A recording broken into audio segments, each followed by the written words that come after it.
Welcome to nursing education station. तो आज हम लोग बात करेंगे और देखेंगे भी कि नर्सिंग केयर प्लान क्या होता है। इसको शॉर्ट फॉर्म में हम एनसीपी भी कह सकते हैं, जो कि बहुत ज़्यादा इम्पोर्टेंट होता है एक नर्स के लिए। एज अ नर्स के लिए बहुत ज़्यादा इम्पोर्टेंट होता है। और नर्सिंग फाउंडेशन के अंदर ये क्वेश्चन बहुत ज़्यादा आता है एग्ज़ाम्स में। कम से कम 15 मार्क्स का तो आता ही है। किसी एक डिसीज़ के ऊपर या फिर किसी भी चीज़ के ऊपर एक क्वेश्चन होगा, उसके ऊपर हमें बनाना पड़ता है, जो कि हम लोग खुद बनाए हैं। तो बात करते हैं कि क्या क्या होता है एनसीपी के अंदर। तो सबसे पहले हम देखेंगे कि आइडेंटिफिकेशन मतलब हिस्ट्री डाटा। हिस्ट्री के बारे में क्या करेंगे, जैसे कोई भी पेशेंट आया है तो उसके बारे में क्या क्या करना पड़ेगा, कैसे कैसे करना पड़ेगा। तो सबसे पहले देखेंगे हिस्ट्री टॉकिंग। हिस्ट्री टॉकिंग में बात करेंगे हम कि आइडेंटिफिकेशन डाटा। आइडेंटिफिकेशन मतलब क्या है, कैसे मतलब क्या है। तो उसके अंदर सबसे पहले आएगा नेम। नेम के बाद आ जाएगा आपका एज आ जाएगा, उसके बाद सेक्स आ जाएगा। जैसे नेम कुछ भी हो जाएगा, XYZ मान लीजिए। फिर उसके बाद उसका एज भी कुछ ना कुछ तो होगा। उसके बाद सेक्स क्या है, मेल है कि फीमेल है, और कितना एजुकेशन है, कितना मतलब उसकी क्वालिफिकेशन क्या है, 10th किया है कि 12th किया है कि या कोई कोर्स कर रहा है, उसके बारे में ऑक्यूपेशन क्या है। उसके बाद रिलीजन्स, उसके बाद ये सब देखते हैं। उसके बाद ज़्यादा इम्पोर्टेंट होता है कि ये ज़्यादा इम्पोर्टेंट हो गया कि डेट ऑफ एडमिशन, मतलब DOA भी कहते हैं इसको, कि मतलब पेशेंट कब आया था। और IPD और जैसे OPD नंबर हो गया, IPD नंबर हो गया, और रजिस्ट्रेशन नंबर भी होता है। उसके बाद मेन क्या होता है, सबसे मेन है यहाँ पे ये डायग्नोसिस। डायग्नोसिस सबसे ज़्यादा मेन है, बिकॉज किसी भी कोई भी पेशेंट आता है तो उसके लिए सबसे ज़्यादा मेन क्या होता है, डायग्नोसिस, क्योंकि इसी को देख के हम आगे फर्दर ट्रीटमेंट देते हैं। तो डायग्नोसिस तो हो गया। जैसे हम यहाँ पे मैंने यहाँ पे लिखा है कि वो अपेंडिक्स के बारे में, तो यहाँ पे लिखा है मैंने। और उसके बाद चीफ कंप्लेन। चीफ कंप्लेन में क्या होता है कि क्या क्या उसको दिक्कत आ रही है। जैसे कोई भी पेशेंट आया तो उसको क्या क्या दर्द, मतलब क्या क्या हो रही है। तो उसमें पेन होगा, वोमिटिंग हो जाएगी, वीकनेस हो जाएगी, या मतलब ये जो है ये तीनों देखने को अंदर मिलेंगे उसके अंदर।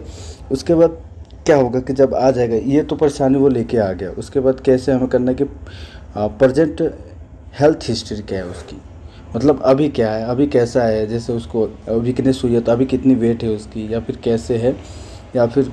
और उसके बाद देखते हैं कि पेन कितना हो रहा है। उसके बाद स्केल होता है, जो आप एनसीपी के एक पेज होगा जो मैं नेक्स्ट वीडियो में अपलोड कर दूंगा कि क्या क्या होता है। उसके बाद अभी तो ये नॉर्मल एनसीपी है, जो एक नॉर्मल डाटा है, जो किसी भी चीज़ के लिए आप मतलब कोई भी एनसीपी बनाना हो किसी भी चीज़ के ऊपर, किसी भी डायग्नोसिस के ऊपर, तो ये आप ले सकते हो, इस पर बना सकते हो। उसके बाद पास्ट मेडिकल हिस्ट्री। और पास्ट मतलब इससे पहले जैसे आपके मतलब वार्ड में आया तो आप एनसीपी बनाते हैं, तो देखा जाता है कि पास्ट में मतलब इसकी हेल्थ हिस्ट्री क्या है, पहले मतलब और कोई बीमारी थी या अब कोई बीमारी है, या उसके बाद पास्ट हिस्ट्री देखेंगे। उसके बाद क्या कहेंगे, प्रेजेंट मेडिकल हिस्ट्री, अभी क्या है, और पोस्ट, ये सब देखा जाता है। उसके बाद नीचे हम आ जाते हैं। नीचे हम देखते हैं कि यहाँ पे दिया हुआ है सोशल स्टेटस। यहाँ पे दिया हुआ है कि सोशल स्टेटस दिया हुआ है। तो सोशल स्टेटस में क्या है, उसके बाद सोशल मतलब क्या है, मतलब सोशल इकोनॉमिक क्या है, ये सब देखा जाता है। उसके बाद हम बात करेंगे इकोनॉमिक्स के बारे में, मतलब हम बात करेंगे कि इकोनॉमिक स्टेटस क्या हो गया। जैसे इकोनॉमिक स्टेटस में हो गया कि कितना कमाते हैं, या फिर एनुअल इनकम कितनी है, या फिर क्या है, क्या मतलब क्या जॉब करते हैं। उसके बाद फैमिली हिस्ट्री देखते हैं कि मतलब फैमिली हिस्ट्री में आप सोशोलॉजी के अंदर फर्स्ट सेमेस्टर में, नर्सिंग फर्स्ट सेमेस्टर में एक सिलेबस के अंदर एक सब्जेक्ट है जिसका नाम है सोशोलॉजी। सोशोलॉजी के अंदर देखा जाता है कि जॉइंट फैमिली या जॉइंट फैमिली, न्यूक्लियर फैमिली, तो ये सब देखा जाता है। उसके बाद क्या कि फैमिली में कितने मेंबर है, जैसे कि मतलब एक तो हस्बैंड और वाइफ हो गए। उसके बाद क्या हो गया कि उसके डॉटर्स भी हो सकते हैं। फिर उसके बाद उसके मतलब फैमिली मेम्बर्स में जो भी मतलब जितने भी बंदे आते हैं वो सब हो जाएंगे।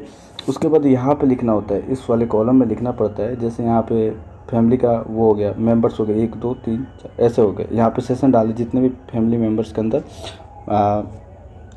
बंदे हैं। उसके बाद अब रिलेशन विद पेशेंट, मतलब इनका क्या मतलब संबंध है पेशेंट के साथ। जैसे यहाँ पे पेशेंट हो गया, यहाँ पे पेशेंट है, ठीक है, तो इसका तो रिलेशन, तो पेशेंट का खुद हम लिख देंगे कि सेल्फ। उसके बाद जैसे उसकी मतलब एक डॉटर है तो यहाँ पे डॉटर लिख देंगे, अगर सन है कोई तो सन लिख देगा, और सबकी एज इसमें लिखेंगे। ऐसे कॉलम बनाना पड़ेगा। ये ज़्यादा मतलब बनाने से क्या होता है कि इफेक्टिव लगता है। उसके बाद हम सेक्स देखेंगे क्या है, एजुकेशन क्या है, हेल्थ स्टेटस क्या है सबकी। उसके बाद हम बनाते हैं फैमिली ट्री। फैमिली ट्री बनाया जाता है जिसमें क्या होता है कि एक स्क्वायर टाइप का बना देंगे। तो इसका देखिए मैंने यहाँ पे बताया है कि स्क्वायर बना देंगे। अगर नॉर्मल स्क्वायर है तो इसको मेल हो जाएगा, और सिर्फ सर्कल है तो फीमेल कर दिया जाता है उसको। अगर उसके अंदर इस टाइप से बना होगा, अगर मान लीजिए ऐसे बनाएंगे आप, ये वाला पोजीशन बीच में मतलब ऐसे क्रॉस कर देंगे तो मेल पेशेंट हो गया। अगर सर्किल के अंदर है तो फीमेल पेशेंट हो गया। अगर ये किसी में लग गया कि एक क्रॉस लग गया, जैसे हम मैथ में अगर बात करेंगे तो इसको डायमीटर कहते हैं। तो अगर ये लग गया तो उसको क्या कहते हैं, डेथ, मतलब उसको डिक्लेयर कर दिया गया डेथ। उसके बाद ये फैमिली हो गया, मतलब ये मेल हो गया, फीमेल हो। उसके बाद देखते हैं मिस्टर, और इसका एज दिखेंगे यहाँ पे मिसेज। उसके बाद उसके अंदर कितने फैमिली के मेंबर्स है, जैसे उसके मतलब सन है, डॉटर है, ये सब देखने के बाद फैमिली हिस्ट्री हमारी यहीं तक बनती है। अगर ज़्यादा है तो ज़्यादा बनानी पड़ेगी, अगर कम है तो कम। तो एक नॉर्मल बनाने के लिए मैंने सिर्फ इतना ही लिया है, ज़्यादा नहीं लिया है।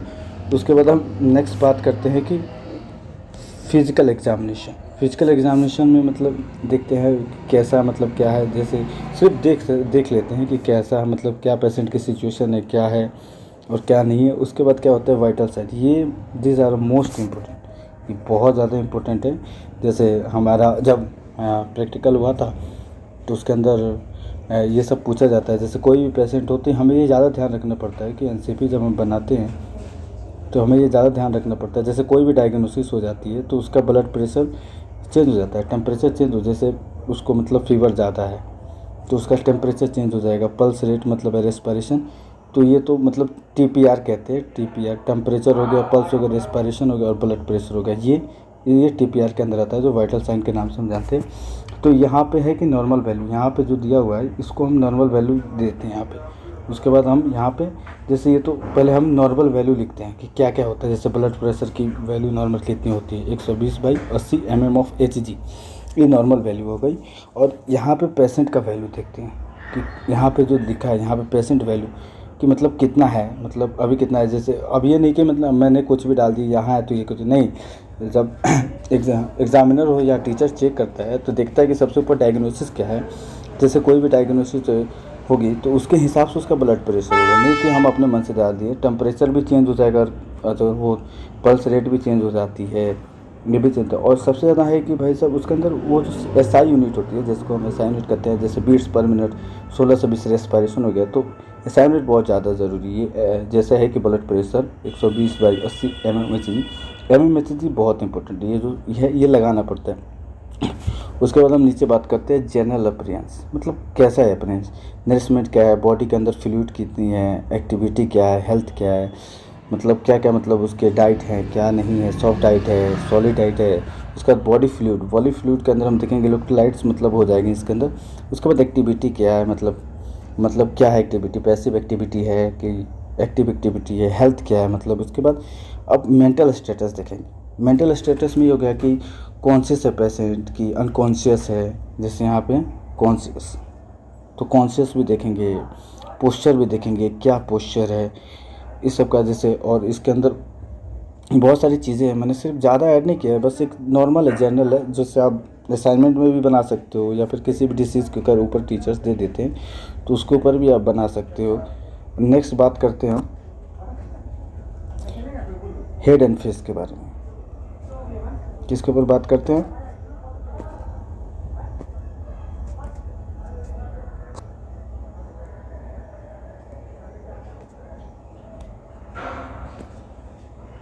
हेड एंड फेस के बारे में बात करते हैं। मतलब हेड क्या है, मतलब हेड और फेस के बारे में बात करेंगे। तो यहाँ पे देख लेते हैं कि हेड और फेस क्या है। तो हेड और फेस, उसके बाद स्काल्प हो जाएगा, हेयर हो जाएगा, स्किन के अंदर क्या है, टेक्सचर, टेम्परेचर क्या है, ये एब्डोमेन जैसे अभी हम अपेंडिक्स के बारे में बात की तो साइज़ देखेंगे, उसके अंदर शेप देखेंगे, स्कल्टेशन देखेंगे, परक्यूशन, ये जो होता है ये फिजिकल एग्जामिनेशन में आता है। तो जैसे कि पाल्पेशन, एक मिनट, पाल्पेशन हो जाएगा, परक्यूशन हो जाएगा, स्कल्टेशन हो जाएगा, शेप हो जाएगा, साइज होगा। तो एब्डोमेन के अंदर ये सब चीज़ें इंपॉर्टेंट है, बहुत ज़्यादा इंपॉर्टेंट है, क्योंकि ये सब चीज़ें हमें देखनी पड़ती है। उसके बाद आते हैं नेक्स्ट आते हैं हेडिंग, बहुत ज़्यादा ज़रूरी है। कोई भी चीज़ हम बनाते हैं मेडिकल के अंदर तो उसके अंदर हेडिंग ज़्यादा ज़रूरी है कि क्या क्या है, क्या क्या नहीं है। उसके बाद हम बात करते हैं मेडिकेशन चार्ट। मेडिकेशन चार्ट बहुत बहुत इम्पोर्टेंट है मेडिकेशन चार्ट जो है। मेडिकेशन चार्ट में हम मेडिकेशन चार्ट हो गया ये, तो क्या होगा कि जैसे कोई भी डायग्नोसिस हो गई तो क्या क्या उसकी ट्रीटमेंट है, जैसे कोई टैबलेट दिया जा रहा है, इंजेक्शन दिया जा रहा है, तो इसमें दिखते हैं, और डोज कितना दिया जा रहा है, और उसके बाद रूट मतलब इंटरनल है कि पेरेंटल है, और उसके क्या साइड इफ़ेक्ट हैं, ये सबसे ज़्यादा ज़रूरी होता है, क्योंकि इसी से मतलब पता चलता है कि हम क्या ट्रीटमेंट दे रहे हैं। एक पेशेंट है उसको हम क्या ट्रीटमेंट दे रहे हैं और क्या नहीं दे रहे हैं, और उससे क्या साइड इफ़ेक्ट हो रहा है, तो ये बनाया जाता है, और ये इम्पोर्टेंट है बहुत ज़्यादा। उसके बाद हम बात करते हैं नर्सिंग डायग्नोसिस जो लास्ट है। तो जैसे कि acute pain related to disease condition evidence by pain scale. जैसे हमने बात किया कि एक्यूट पेन है, जैसे अपेंडिसाइटिस में क्या होता है कि पेन ज़्यादा हो जाता है, तो पेन ज़्यादा होगा तो क्या हो जाएगा, नर्सिंग डायग्नोसिस में हम क्या लिखेंगे, पेन क्या है, कितना मतलब उसका पेन स्केल होता है, कितना पेन है कितना पेन नहीं है। उसके बाद फ्लूइड इलेक्ट्रोलाइट बैलेंस देखेंगे, ये सब देखा जाता है। उसके बाद हम लास्ट टॉपिक आते हैं, जैसे है यहाँ पे nursing care plan. Nursing care plan important है, बहुत ज़्यादा इम्पोर्टेंट है, क्योंकि नर्सिंग केयर प्लान में ही हमें देखा जाता है असेसमेंट, डायग्नोसिस, गोल और प्लानिंग, इम्प्लीमेंटेशन और ये रेशनल और इवोल्यूशन। ये 5 जो हैं, यहाँ पे 6 है बट मेनली 5 ही हम लोग 5 ही कहते हैं, मतलब मेनली 5 ही होते हैं, मतलब ये लगाते हैं। तो असेसमेंट के अंदर मतलब एक सब्जेक्टिव डाटा होता है, एक ऑब्जेक्टिव डाटा होता है। तो सब्जेक्टिव डाटा में क्या होता है कि जैसे मतलब खुद पेशेंट बताएगा कि जैसे यहाँ पे लिखा है मैंने कि माई पेशेंट, यहाँ पे लिखा है कि माई पेशेंट से that he or she feeling pain in abdomen chest, मतलब एब्डोमेन में हो जाएगा। उसके बाद ऑब्जेक्टिव डाटा क्या होगा, 2 होते हैं असेसमेंट के अंदर, सब्जेक्टिव और ऑब्जेक्टिव। तो ऑब्जेक्टिव डाटा में ये हो जाएगा कि मैंने जो ऑब्जर्व किया, मतलब पेशेंट को देख के मैंने जो ऑब्जर्व किया है, तो उसके बारे उसको हम कहते हैं ऑब्जेक्टिव डाटा। तो यहाँ पे मैंने लिखा है you observe patient condition as evidence by scale. मैंने एक स्केल होता है जिसमें पेन स्केल होता है, जिसको हम देखते हैं कि इतना पेन है, ज़्यादा पेन है तो ज़्यादा स्केल के अंदर होता है, जैसे 1 2 3 बना होता है उसके अंदर देखते हैं। अब नर्सिंग डायग्नोसिस, क्या डायग्नोसिस मतलब नर्स के थ्रू क्या डायग्नोसिस, तो एक्यूट पेन है रिलेटेड टू डिसीज, इसके अंदर देखते हैं कि क्या मतलब डायग्नोसिस है, क्या मतलब उसके है, जैसे तो दर्द हो रहा है तो यहाँ पर दर्द लिखेंगे। और गोल क्या है, गोल हमारा ये है कि पेशेंट को हमें रिलीफ देना है, कैसे भी हो हमें रिलीफ देना है। तो गोल के अंदर मतलब हमारा गोल है नर्सिंग केयर प्लान में, हमारा गोल क्या है कि to relieve pain in few hours, कुछ ही चंद मिनटों के अंदर या घंटों के अंदर हम उसे मतलब रिलीफ देंगे। उसके बाद प्लानिंग के अंदर कि क्या क्या करेंगे, जिसके थ्रू हम देखेंगे, जांच करेंगे कि कैसे प्लानिंग करेंगे कि उसका पेशेंट का जो कंडीशन है नॉर्मल पोजीशन पे आ जाए। और तो ये देखेंगे वाइटल साइन चेक करेंगे, बीपी चेक करेंगे, टेम्परेचर चेक करेंगे, पल्स चेक करेंगे, टेम्परेचर चेक करेंगे। उसके बाद क्या होगा, इम्प्लांटेशन भी सेम एज होता है। उसके बाद लास्ट में हमारा क्या होता है, गोल क्या होता है वो देखेंगे। उसके बाद लास्ट हमारा हो जाएगा हेल्थ एजुकेशन। अब पेशेंट को हम क्या हेल्थ एजुकेशन देंगे, उसके बाद देखेंगे कि हेल्थ एजुकेशन क्या होता है। तो हम क्या पेशेंट को क्या हेल्थ एजुकेशन देंगे, give executive education about routine health checkup, मतलब उसको हेल्थ चेकअप के बारे में देंगे। उसके बाद give health education about the take proper rest, मतलब जो भी है तो उसको टेक प्रॉपर रेस्ट देंगे। उसके बाद हेल्थ एजुकेशन देंगे मतलब मेडिकेशन समय पे लीजिए, ये ज़्यादा ज़रूरी है कि मेडिकेशन अगर इंसान को ठीक होना है तो मेडिकेशन देंगे। उसके बाद give education about personal hygiene, और पर्सनल हाइजीन के बारे में उसको देंगे।